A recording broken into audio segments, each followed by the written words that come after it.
La représentation nationale s'est penchée hier sur un ordre du jour très chargé. 6 ratifications au total en dehors du vote du budget exercice 2017. Il s'agit notamment de la loi numéro 2016-27 portant autorisation de ratification de l'accord de financement dans le cadre du projet de compétitivité et de tourisme transfrontalier d'un montant de 30 milliards 108 millions 426 300 francs CFA. La loi numéro 2016-28 portant ratification de l'accord de financement dans le cadre du projet d'appui à la gestion des investissements publics et à la gouvernance d'un montant de 17 milliards 317 264 818 francs. 2 accords de ratification ont été adoptés au profit du financement du projet d'aménagement du barrage hydroélectrique d'Adjarala d'un montant total de 150 milliards 67 millions 395 500 francs CFA avec Exim Bank de Chine.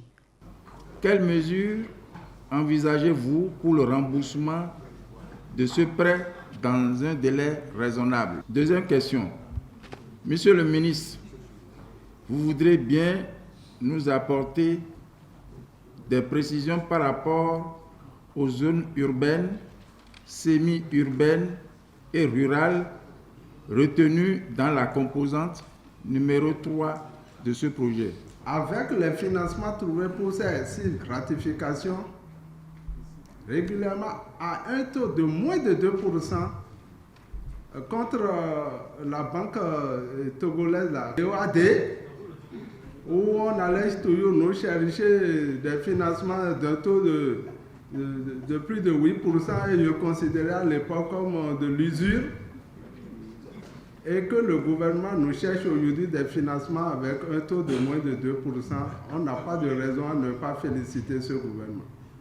L'avant-dernière loi votée est relative au financement partiel du projet de la route Beteru-Tchaourou, frontière du Nigeria, et porte sur un montant de 43 milliards 330 millions de francs CFA.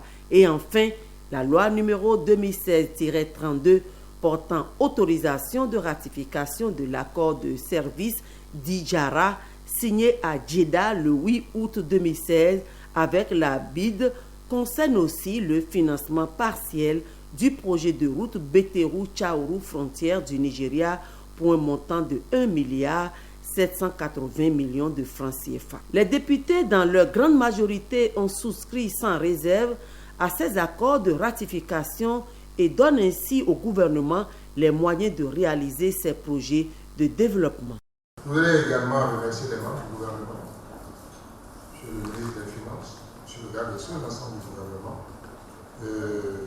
Ce que nous pensons à l'hémicycle de ce budget a été dit unanimement par tous les députés. Il n'y a aucun groupe parlementaire qui ait fait exception à la matière. Je voudrais donc vous féliciter, vous remercier pour la qualité du travail qui a été fait. Je voudrais remercier le personnel pour l'accompagnement, remercier les journalistes avec cette réserve que lorsqu'ils viennent, il faut qu'ils s'astreignent à rester jusqu'à la fin des débats et jusqu'aux explications de vote.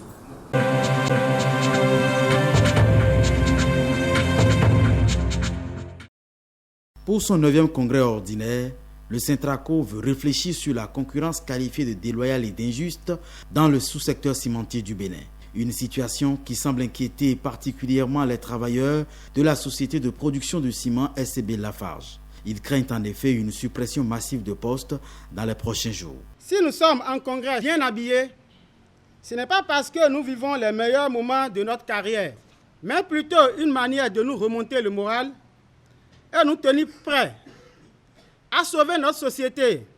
Le thème de notre congrès exprime notre désarroi, notre cri de détresse à l'endroit du gouvernement et de tous les acteurs du sous-secteur cimentier afin que soit rétablie dans les prochains jours la justice pour sauver nos sociétés en difficulté dans un environnement industriel squelettique.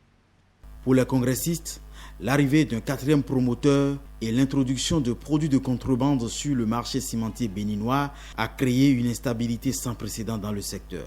L'employeur, pour éviter d'avoir à mettre la clé sur le paillasson, a alors le choix entre licencier massivement ou réduire drastiquement les avantages précédemment accordés aux travailleurs. Le Syntraco SCB Lafarge, le syndicat des travailleurs du complexe cimentier d'Onigbolo, soutenu par la CSA Bénin, pense que seul l'exécutif peut ramener aujourd'hui la sérénité dans le secteur.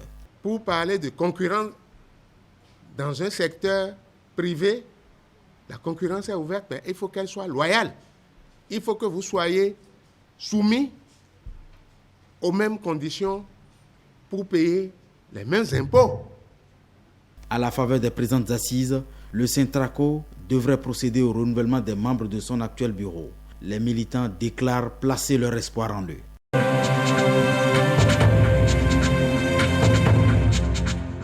La Fondation a un regard sur l'ensemble des détenus, mais surtout sur les détenus mineurs, les enfants nés en prison, les enfants accompagnant leurs parents dans les maisons privatives et les mineurs indigents. Vous savez, le tribunal, c'est le lieu de ces personnes en conflit avec la loi. Ils sont les usagers, les principaux usagers. Et lors des audiences, vous voyez avec moi qu'ils salissent un peu les alentours des tribunaux et cours d'appel de notre pays. Et on a commencé ces dons par le tribunal de Cotonou parce que c'est le lieu de travail de feu maître Zakari Djibril Sambao. La fondation porte son nom. Donc à tout seigneur, tout honneur. On a commencé par Cotonou et on va étendre ce don dans tous les tribunaux et cours d'appel du Bénin. On a 2 petites poubelles, 2 grandes poubelles avec un fer ordinaire de 15 épais avec 1 mètre de hauteur et 60 mètres de largeur. Et ces 4 poubelles font un coût total de 618 900 francs CFA.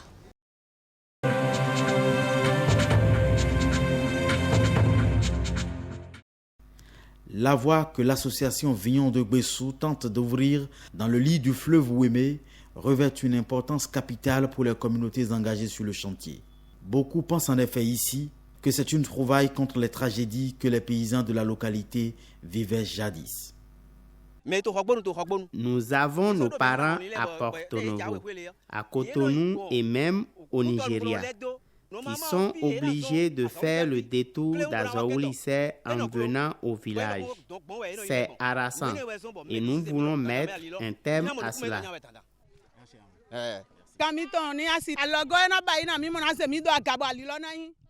Nous avons besoin du soutien de tous, de la première dame.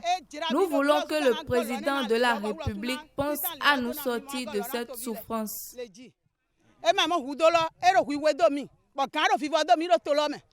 La grosse crainte des travailleurs reste cependant le problème de l'aménagement des ouvrages de franchissement de ces lacs de résidus de la dernière crue. Les ponceaux en matériaux précaires construits par les ouvriers ne peuvent pas supporter de lourdes charges. L'association Vignon, très engagée pour la mise en œuvre de l'initiative de Dogbo sur ce chantier, pense que les pouvoirs publics pourraient venir en renfort. Vous avez vu la passerelle qui est à côté et c'est nous, il faut traverser de l'eau là par là, traverser l'eau avec bagage. Maintenant, quand on finit, on arrive vers un 3 poissons. Nous arrivons à faire une passerelle dessus en attendant que les autorités nous fassent des ponceaux pour ne pas dire d'allô. Et pour rejoindre la berge sans difficulté en période de crue, Nestor Nhomen propose de mettre ses connaissances de marin au service de la communauté. Nous sommes africains et nous réfléchissons. Avec des bidons de 200 litres réunis, je mets des madriers dessus et avec des ficelles inoxydables, je peux les relier et la voiture monte dessus. Sans problème, on va mettre seulement un moteur bord pour faire traverser la voiture et ça continue son chemin. Il n'y a pas de problème.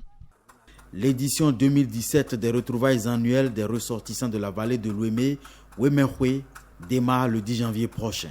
L'association Vignon soutient que si son SOS atteignait des oreilles attentives pour la fête qui a lieu à Dangbo, les Ouéménous du Nigeria et ceux de l'Atlantique pourrait avoir à emprunter l'axe Agonlinquin. Le long contournement de Cotonou et Porto Novo ne sera alors qu'un vieux souvenir.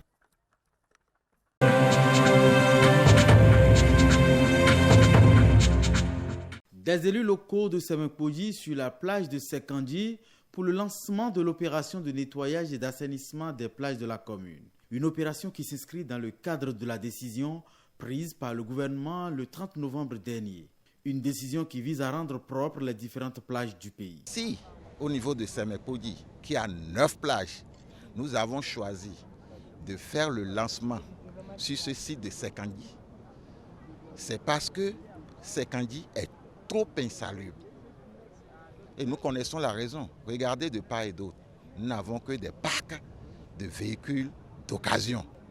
Raison pour laquelle nous devons tout mettre en œuvre pour que cette plage ici, où nous faisons le lancement, cette plage-là soit vraiment propre. Pour les autorités de la commune de Semenpodji, cette opération vient à point nommé. Et cette opération, elle vise essentiellement à assainir notre milieu, notre cadre de vie, à embellir ou à rendre propre nos plages.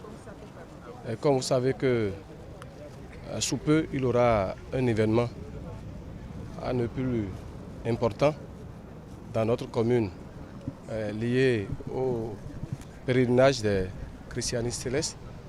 Donc l'opération vient à point nommé. Loin de paraître du folklore, les autorités de la commune de Semenpodji pensent que les opérations du genre sont indispensables pour le maintien des plages propres et attractives.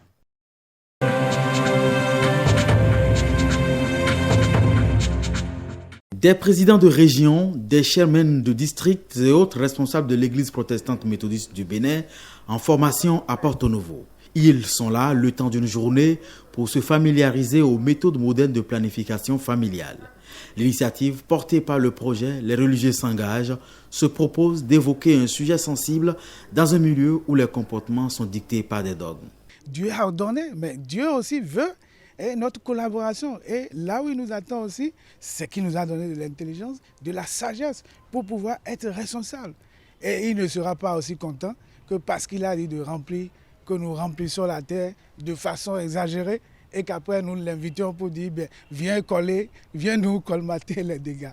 Au Bénin, 1500 femmes meurent chaque année des suites d'un accouchement difficile selon les chiffres officiels. Des chiffres qui interpellent plus d'un. Le rôle de l'Église, c'est que devant les dangers, devant les difficultés, les défis aujourd'hui, l'Église doit dire son mot.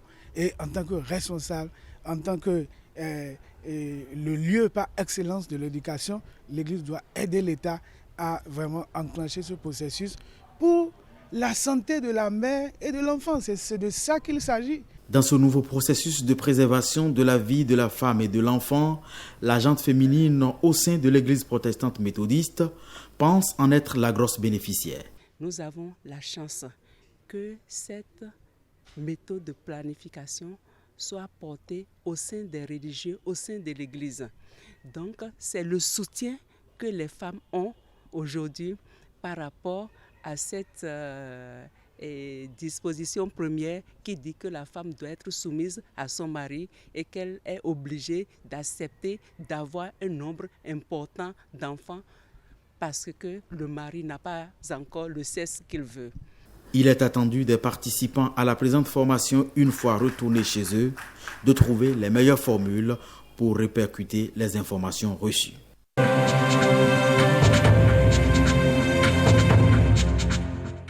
C'est la réalité béninoise qui est traduite à travers cette exposition. Ces images ont été prises par des photographes béninois après une formation de 2 semaines au Centre culturel chinois.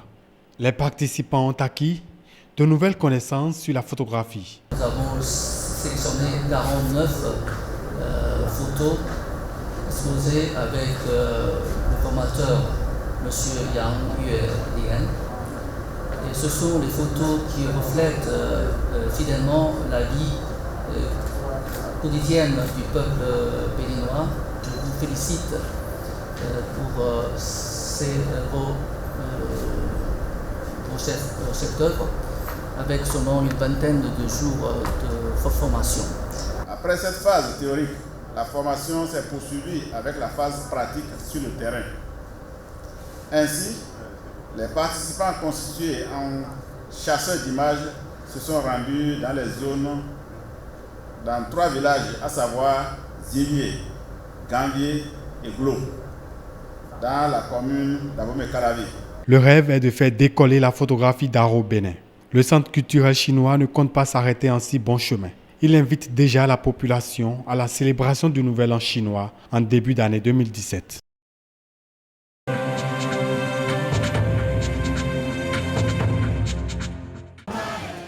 La danse frénétique de ces fidèles évangéliques des affranchis accompagnés de louanges pour glorifier Dieu. Depuis 72 heures, ils sont à la découverte de l'évangile de Jésus-Christ selon Matthieu. Et le thème, c'est les derniers jours. Un thème qui a été choisi compte tenu des événements que nous vivons actuellement. Le diable a changé complètement le monde. Cela a donné une réflexion intense aux dirigeants et ça nous a conduit à choisir ce terme. Les participants venus du Nigeria et des 12 départements du Bénin se disent comblés. Il y a eu des formations à l'endroit des jeunes, des formations à l'endroit des leaders, des formations à l'endroit des femmes. J'étais resté dans la session des leaders où on nous a enseigné comment le leader doit mener une vie de leader. Il ne doit pas être comme un homme ordinaire. Désormais, moi je sais que il faut se dire, tout ce que je fais sur cette terre, ce n'est pas seulement parce que je dois plaire aux hommes, mais je dois plaire à Dieu, être parfait, agréable à mon Seigneur. Donc je le fais de tout cœur, bien ouvert envers le Seigneur, sans regarder tout ce que les autres vont dire sur moi, mais je regarde à la croix et je sais qu'il y a un objectif pour moi, le paradis. Je voyais la main du Seigneur agir dans ma vie, dans la vie des fidèles. Et donc, au-delà de cet avertissement que ce thème nous donne, à savoir les derniers jours, je crois que c'est une occasion pour chaque fidèle de se ressourcer spirituellement, matériellement et tout. Pasteur Benoît Ganhalodé est le fondateur de l'église Mission évangélique des affranchis, MEA. Cette 15e convention annuelle prendra fin avec une messe d'action de grâce. Le peuple de Dieu entend ainsi être dans la dynamique du grand rendez-vous, le retour de Jésus-Christ.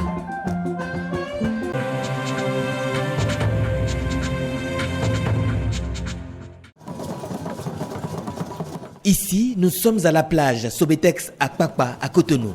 Les adeptes du Vodou à Tingali sont en convention, un pèlerinage autorisé depuis plus de 20 ans. C'est une communauté de la religion Vodou qui a opté pour la résolution des difficultés morales, intellectuelles, spirituelles et sanitaires auxquelles sont confrontées les populations. Cette mission qu'elle s'est assignée est assumée avec l'assistance quotidienne du Créateur. Le présent pèlerinage obéira à tous les rituels auxquels la communauté se sacrifiait depuis son instauration. Le premier temps fort de ces activités spirituelles est l'immolation des animaux et la sanctification des objets consacrés. Le président de la communauté adresse des prières pour conjurer le mauvais sort, puis il dépose dans la mer l'offrande pour la prospérité dans l'année 2017.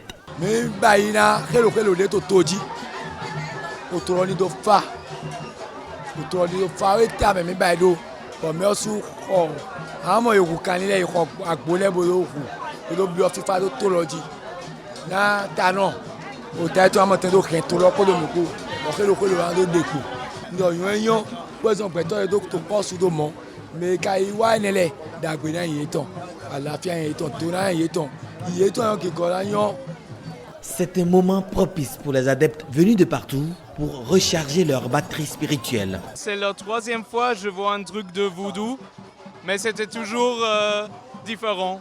Cet événement-là, ce qui m'a beaucoup plu, c'était la danse qui était très forte et aussi la cérémonie à la fin, ça je n'ai jamais vu.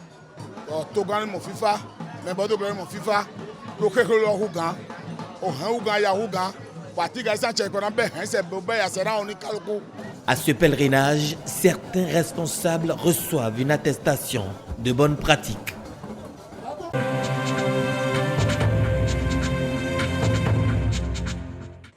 Tous les cadres d'Atiémé sont décidés à reconstruire leur patrimoine commun et pour se convaincre de la nostalgie qu'ils ont pour leur commune, il suffit de fouiller dans les souvenirs. Faire reculer. En 6e, en 76, mon grand frère Adjeli Christophe, il est là.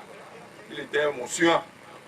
Parce qu'il y avait une histoire de suin et beau. Bon, les nouveaux sont les beaux et les anciens sont les suins. Une enfance nostalgique qui rappelle à d'autres générations qu'Atiémé était un pôle de développement par excellence. Cette envie de ce passé si glorieux doit être nuancée, rappelle le maire d'Atiémé. Quand on regarde les acteurs qui ont contribué à cette période de gloire de la commune d'Atiémé, je ne vois pas trop les fils et filles d'Atiémé. Je vois des acteurs venus de très loin qui sont venus construire notre localité à notre place. Dès lors qu'ils se sont retirés, c'est l'hécatombe. Cette fois-ci, c'est avec les fils et filles d'Atiémé que l'avenir glorieux devra se construire. Et pour y parvenir, il faut prendre des précautions. Je voudrais qu'au-delà des petites choses qui peuvent nous diviser, nous réapprenions à nous parler, nous réapprenions à nous écouter. Et gare à nous tous, principalement aux cadres, si cette fois-ci ressemble aux autres. Nous n'avons pas le droit d'échouer. Atiémé est à nous. C'est le petit couloir qui reste. Nous devons l'aménager. La renaissance d'Atiémé ressemble fortement à un nouveau départ pour les natifs, car longtemps voulu, mais jamais obtenu, l'association de développement est enfin née. C'est donc une opportunité de fraterniser toute la cité des Bois Blancs. La fraternité doit se vivre chaque jour et tous les jours. Je vous invite à vivre la fraternité sans modération. Une fraternité vient donc de naître sous le nom de Mindedji et dont la destinée est tenue par Urbain Amengbedji en tant que président de l'association.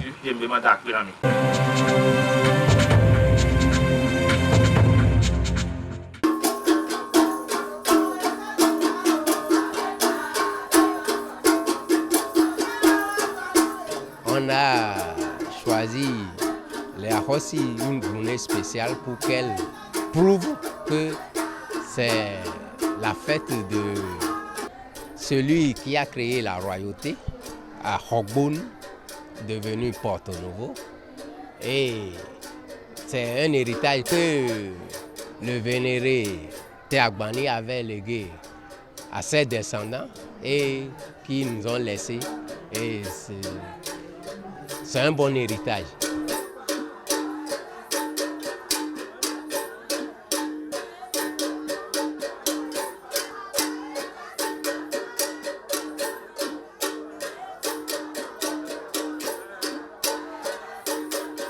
Teagbani a eu 8 enfants. Des 8, 5 ont accédé au trône. Ce qui veut dire qu'à Porto Novo, c'est la succession par fratrie et non succession de père en fils. Et des 5 qui ont régné, il y a 3 qui n'ont pas régné. Bon, chaque, disons, collectivité ou dynastie, pour ceux qui ont régné, a ses Ahossi. Et qui loue les louanges de ce roi ou bien de cette collectivité.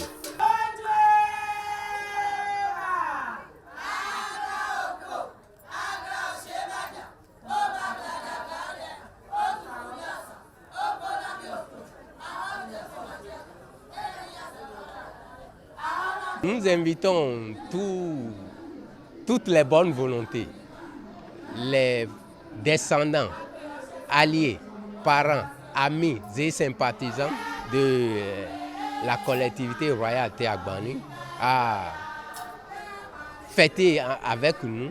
Et nous n'avons pas la science infuse, nous ne détenons pas le record d'organisation.